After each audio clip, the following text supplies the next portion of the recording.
Алексей Бахрушинның адының театрының Хакасия қажанық балғылыстыча, чемінді қалғым көздігінің олар пісер пастағызны келгенер. Бұ театрның музейінде қажанық орыс культурызын саблып шыққан театрларының экспонаторы чилчалар. Оларының қас қажаның саблы қосчылар пазустыр тоғынғанар.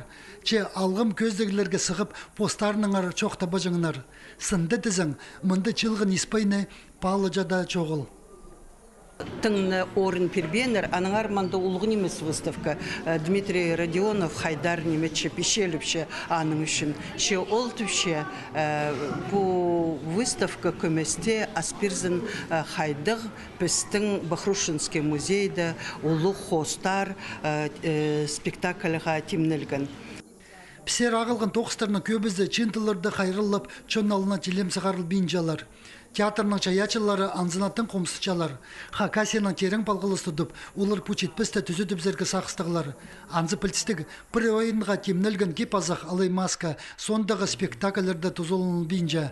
Сценаға темнелген декорациялар еде қостылы қалпарчалар. Мұндызы ұскызның чүртізі, еткен тоғызы пазы сағызы, сомдылы құмыр қалпарча. Кізі хос неме көріп, аның шүрегі хостыл шәтерге шәрер.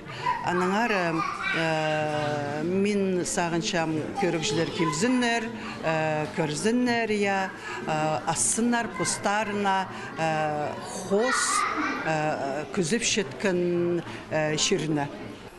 Бұл көздігді пістің чер соғжыбы Сергей Иванниковтың тоқыстары пароқтар. Ол аны 2004 жылда Чер-Чаян фестивальға темнен. Соның алтын маска сыйға тұрызып, Хоссенің ең артық 9 номинация тұтқан. Көздігі сығарылған тоқыстар дізің, Нымық Кекілі театрында екейже тұрырлар.